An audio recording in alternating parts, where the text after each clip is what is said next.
आप सभी का स्वागत है हमारे channel story stream audio. Disclaimer, यह कहानी काल्पनिक है। यह कहानी मनोरंजन के उद्देश्य के लिए बनाई गई है। इसमें दिए गए सभी पत्र घटित और नाम सभी काल्पनिक है। यह कहानी किसी को भावना परंपरा नाम पर आधारित नहीं बनाई गई है। इस कहानी में सभी चीज लेखक द्वारा की गई कल्पना से उत्पन्न हुई है। एप 129 to 131 129 नेहा और वेदिका का घर आपने अभी तक पढ़ा, जिसे याद कर वो बहुत ही ज्यादा घबराने लगता है। यही हालत उन सभी हवलदार की भी थी। तभी वो इंस्पेक्टर कहता है, मैडम वो सब क्या था? क्या वो सभी सही में भूत थे? उस इंस्पेक्टर की बात को सुनकर वेदिका मेहता उनसे कहती है, वो कोई भूत नहीं थे, बल्कि उन सभी को होलोग्राफिक इमेज से हमें डराने के लिए बनाया गया था। और हाँ, मैंने अवनी को बचा लिया है, पर वो सभी यहाँ से भाग गए हैं। मैं अवनी को उसके घर छोड़ दूंगी, इसलिए तुम सभी पुलिस थाने वापस चले जाओ। वेदिका मेहता ने इतना ही कहा था कि तभी वो सभी वहां से दौड़कर भाग जाते हैं, जिसे देखकर वेदिका मेहता का मुंह खुला का खुला रह जाता है। तभी आकाश कहता है, चलो हमें यहाँ से जाना चाहिए। आकाश की बात को सुनकर वो चारों भी वहां से चली जाती है और फिर वो सभी जब बाहर जाते हैं।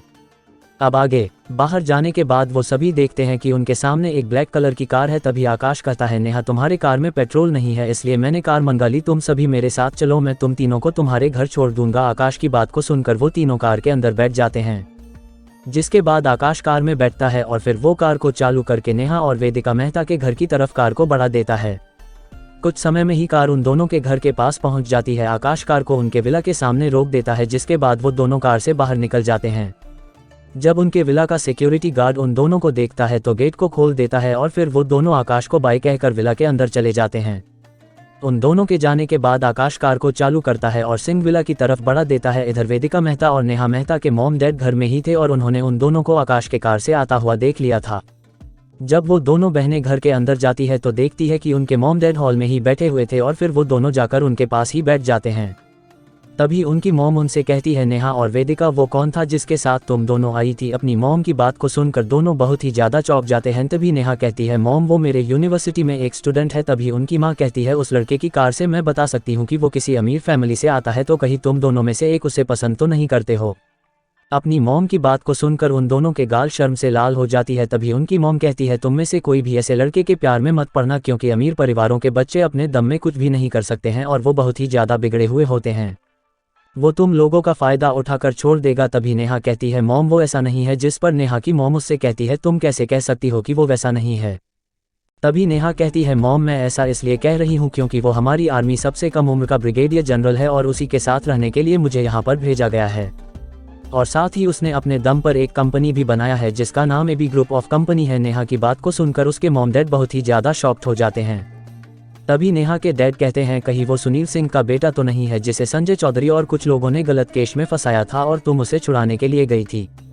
अपनी डैड की बात को सुनकर नेहा अपना सर हाँ में हिला देती है। नेहा की मॉम का नाम कविता मेहता है और उसके डैड का नाम अमन मेहता है। इधर आकाश और रणवीर सिंह विला के गेट के पास पहुंच जाते हैं। तभी आकाश गेट के सामने ही कार को रोक देता है। तभी अनवी कहती है, आकाश तुम भी मेरे साथ मेरे बड़े पापा के घर चलो। अवनी ने इतना ही कहा था कि तभी सिक्योरिटी गार्ड गेट को खोल देता है, जिसके बाद आकाश कार को गेट के अंदर ले जाने लगता है। तभी वो सिक्योरिटी गार्ड उन्हें सैल्यूट करता है।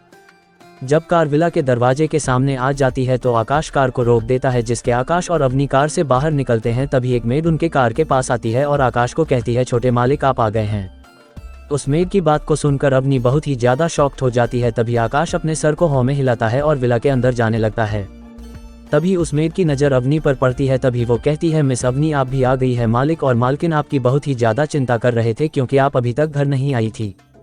उस मेड की बात को सुनने के बाद अवनी भी विला के अंदर चली जाती है। इधर सुनील जी और गीता जी अभी सोफे में बैठे हुए थे और बहुत ही परेशान दिख रहे थे। तभी गीता जी की नज़र विला के अंदर आते हुए आकाश पर जाती है। CH 130 आकाश दिल्ली गया, सुमीत जी का इलाज। 130 आकाश दिल्ली गया, सुमीत जी का इलाज। आपने अभी तक पढ़ा। अब आगे गीता जी आकाश को देखकर अपनी जगह से उठती है और आकाश के पास जाने लगती है। तभी सुनील जी की भी नज़र आते हुए आकाश पर जाती है और वो भी अपने जगह से उठकर आकाश के पास जाने लगते हैं। गीता जी आकाश के पास जाकर उससे कहती है, आकाश बेटा तुम अचानक घर कैसे आ गए?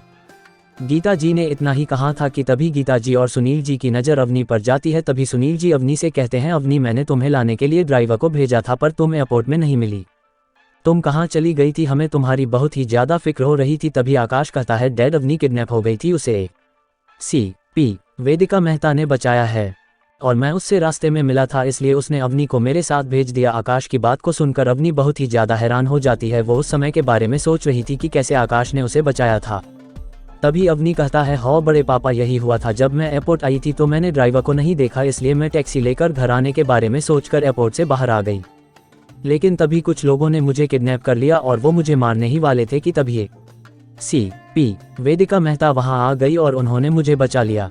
अवनी की बात को सुनकर गीता जी अवनी के सर पर हाथ रखते हुए कहती है, अवनी बेटा तुम इस बारे में भूल जाओ, तुमने कुछ भी नहीं खाया होगा, चलो तुम कुछ खा लो। गीता जी की बात को सुनकर अवनी अपना सर हाँ में हिलाती है और फिर वो सभी खाना खाने के लिए डाइनिंग टेबल में बैठ जाते हैं और फिर सभी खाना खाने लगते हैं। तभी आकाश का फ़ोन बजने लगता है। तभी आकाश अपने पॉकेट से अपने फ़ोन को निकालता है तो देखता है कि ये फ़ोन उसकी अडॉप्टेड मॉम की थी। तभी आकाश फ़ोन उठा लेता है। तभी दूसरी ओर से आवाज़ आती है, आकाश बेटा तुम्हारे पापा का एक्सीडेंट हो गया है, मैं उनको हॉस्पिटल ले जा रही हूँ। ये सब बोलते हुए वो रो रही थी। तभी आकाश कहता है, मॉम आप चिंता मत कीजिए, मैं जल्द ही दिल्ली आता हूँ। इतना कहने के बाद आकाश फ़ोन काट देता है। तभी गीता जी कहती है, आकाश बेटा क्या हो गया, तुम परेशान दिख रहे हो। तभी आकाश कहता है, मॉम मेरे अडॉप्टेड फादर का एक्सीडेंट हो गया है। तभी सुनील जी कहते हैं, आकाश तुम्हारे पापा की हालत कैसी है। तभी आकाश कहता है, मैं इसके बारे में नहीं जानता हूँ, मुझे जल्द से जल्द दिल्ली के लिए निकलना होगा। तभी गीता जी और सुनील जी कहते हैं, आकाश हम भी तुम्हारे साथ चलते हैं। उन दोनों की बात को सुनकर आकाश हाँ में अपना सर हिला देता है। तभी अवनी कहती है, बड़े पापा बड़ी मॉम मैं भी आपके साथ चलती हूँ।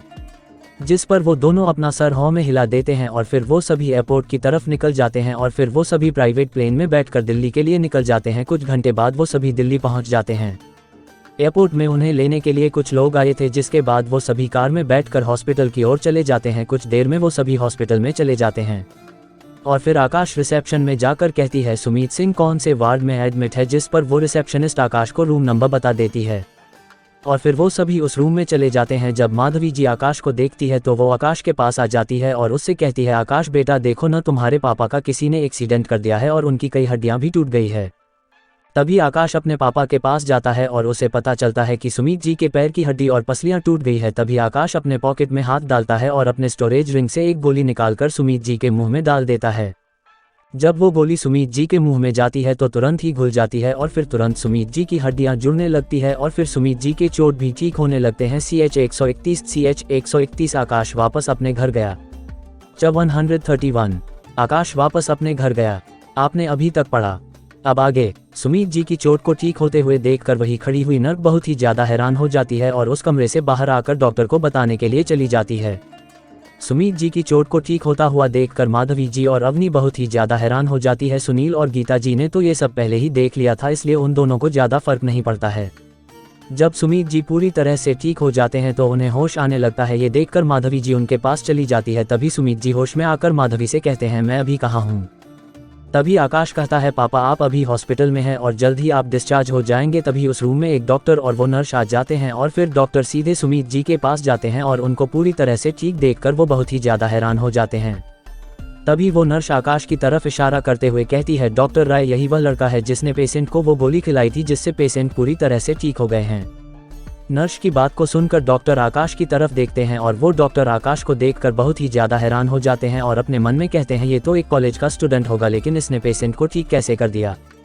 तभी वो डॉक्टर आकाश की तरफ जाते हैं और उससे कहते हैं, क्या तुमने ही पेशेंट को ठीक किया है। तभी आकाश कहता है, हाँ मैंने ही किया, मैं अभी आपके ही पास आने वाला था मेरे पापा के डिस्चार्ज की बात करने के लिए। भी वो डॉक्टर कहते हैं, तुम मुझे बता सकते हो कि तुमने पेशेंट को ठीक कैसे किया है। तभी आकाश कहता है, मैं आपको इसके बारे में नहीं बता सकता हूँ क्योंकि ये मेरा सीक्रेट है।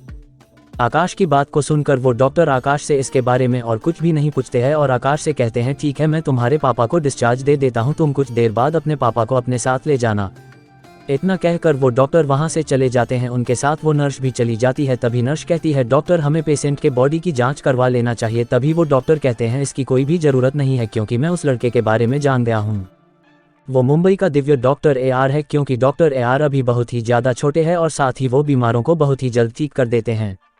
वो नर्स डॉक्टर की बात को सुनकर बहुत ही ज्यादा हैरान हो जाती है। कुछ देर बाद सुमीत जी को डिस्चार्ज मिल जाता है, जिसके बाद सभी उनके घर चले जाते हैं। घर जाने के बाद माधवी जी आकाश से पूछती है, आकाश तुमने इलाज करना कब सीखा है। तभी आकाश कहता है, मौ मुझे एक वेद बाबा ने ये सब सिखाया है। आकाश की बात को सुनकर माधवी जी और सुमीत जी आकाश की बात पर भरोसा कर लेते हैं। तभी आकाश कहता है, मौ पापा आप दोनों को मेरे साथ मुंबई चलना चाहिए।